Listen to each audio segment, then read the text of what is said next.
Hey guys, and welcome back to my channel.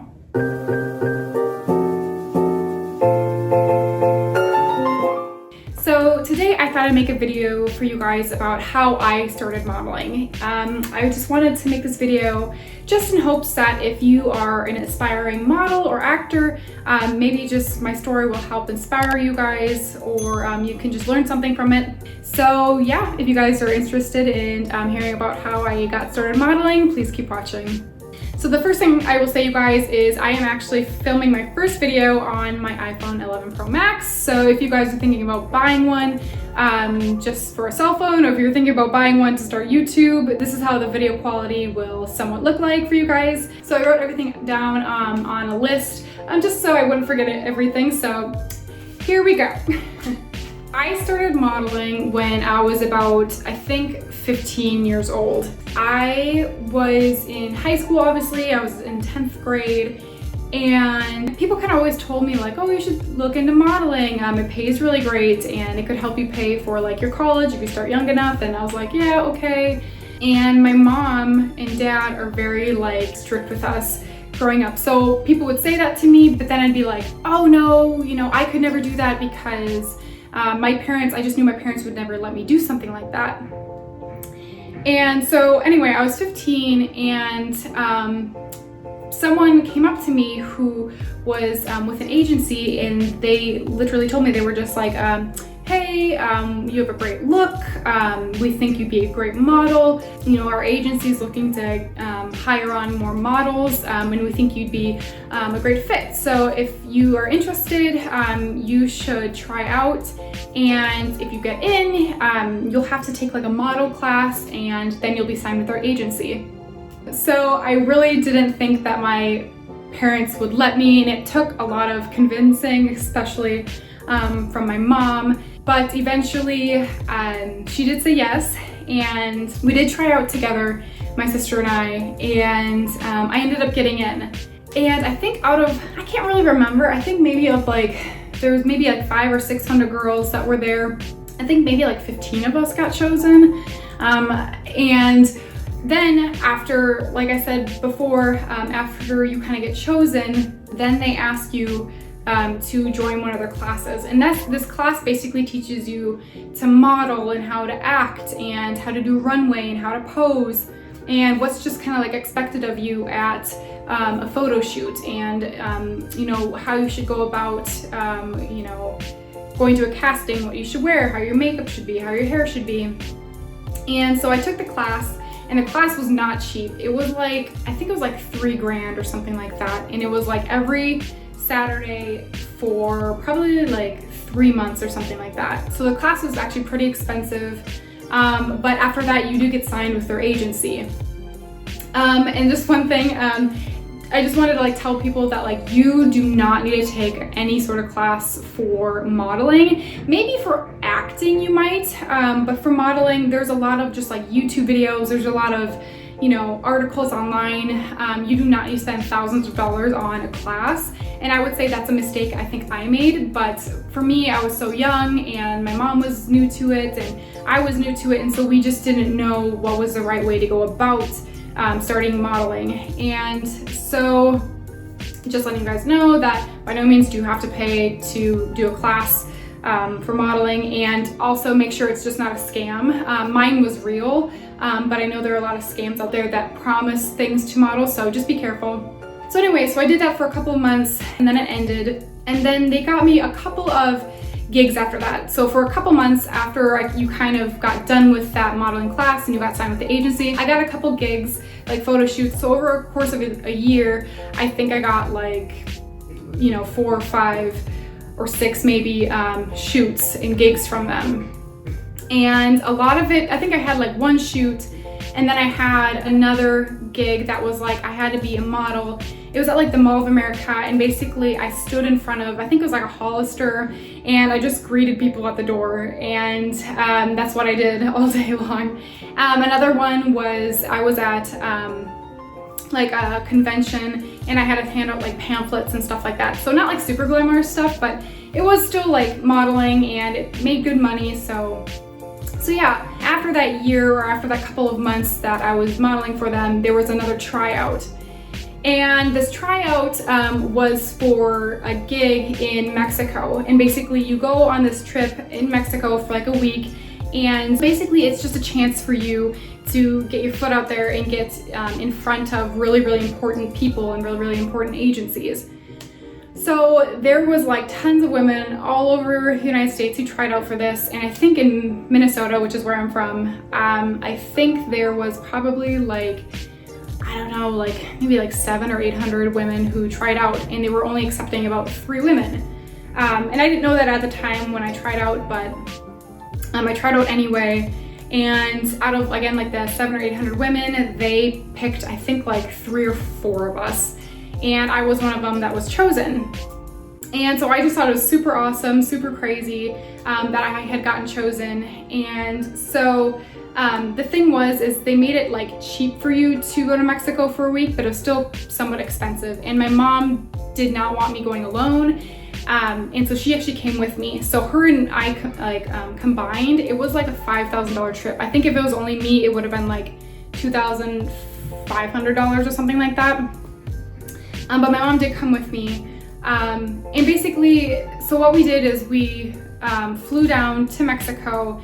It was kind of just like they said, you do a bunch of runway shows. I was very young. I think I was probably like 17 at this time. You do a bunch of runway shows, you act in front of people, you sing in front of people, and basically I talked to numerous agencies that were interested in me. Again, guys, I do also want to say you do not need to do something like this to get into modeling, but again, like I was so new to modeling, I didn't really know, what to do or what not to do. And I guess I was just like so flattered that someone had asked me out of like literally hundreds of women to, model for them in Mexico. I just thought that was so crazy. But again, by no means do you have to like pay thousands of dollars to get into modeling. But anyway, so I got in touch and I got put in front of a lot of agencies. I had some of them that were interested in me. And then after that week ended, I was asked to contact them. And so I think there was like 4 agencies that were interested in me. So I came back to Minnesota and I reached out to all the agencies, and I think one of them didn't respond. And then the other 3 were like, hey, we actually went with other models, thank you for your time. And after that happened, I was kind of really crushed. I was like, what? Like I've done all these classes, and I've been flown down to Mexico. I thought this was kind of like my big break, and so I kind of, after that moment, I felt kind of really, really discouraged. And I think I spent like a couple months just being like, I don't want to model anymore. I don't want to do this anymore. If I got a gig, I'd still do it, but I was just really, really crushed and discouraged. And then I started, one day I was just like, you know what, we'll just go online. We will apply to other agencies and just see what happens. So I did that. I applied to probably like, I don't even know, like probably like 15 different agencies all over the US, in like New York and LA, and like Houston, Texas, and Chicago. The ones that did contact me back were like, hey, you've got a great look, but we already have a model that kind of looks similar to you, or you're not tall enough. I'm only 5'6.5", but I kind of round up to 5'7" to round up. And usually for a model, you need to be like 5'8", and that's kind of like the shortest you can be if you wanted to move to somewhere like New York or LA. At least in this time period, like you had to be. I think now it's obviously changing. You have like models of all shapes and sizes, but at this time, I think you just had to be a lot taller. And so they tell me I was too short, or there was a model that looked like me already that they had signed with their agency, and they didn't want to take work away from her. So basically they were all kind of like dead ends. And again, I got really, really discouraged, and I was like, oh shoot, I can't do that. Honestly, now that I look back, I'm actually kind of happy for that, because to move to another city like LA or New York is so expensive and so competitive. And I think it's really hard on a teenager at that age, just because you hear so many no's before you hear a yes. And I think that would have been really, really difficult for me. But I remember one day my mom was just kind of like, why don't you just see what's in Minneapolis, see what's in Minneapolis and St. Paul, see what's here in Minnesota. You'd live close to home, you could go to school here, you could live at home and just, work a part-time job, and you wouldn't have to spend, a ton of money to move out to, again, in New York or a huge city. And I just didn't even think that was possible. I was like, you know, what is in Minneapolis? Like, no, like you have to go to a big city like Chicago. But anyway, I just did it. I was just like, sure, let's just do it. My sister took a picture of me just off of like her phone or her camera, and I sent that into an agency. And they said, I sent that into several agencies, but one of them got back to me and was like, hey, we're super interested. Could you get professional photos done? We want to see what you look like in a professional setting. So I got my headshots done, and from those headshots, I was actually able to get signed with, I think, 3 different agencies. So the agency that had contacted me back about getting professional headshots done, and then 2 other ones. And 2 of the ones that I originally signed with, I am still signed with. And the great thing about me staying in Minneapolis was, a lot of people don't know this, but usually in modeling, you can't have multiple agencies in one city. Because there's so much competition, they don't want you to be multi-listed with different agencies. They want you to have one agency.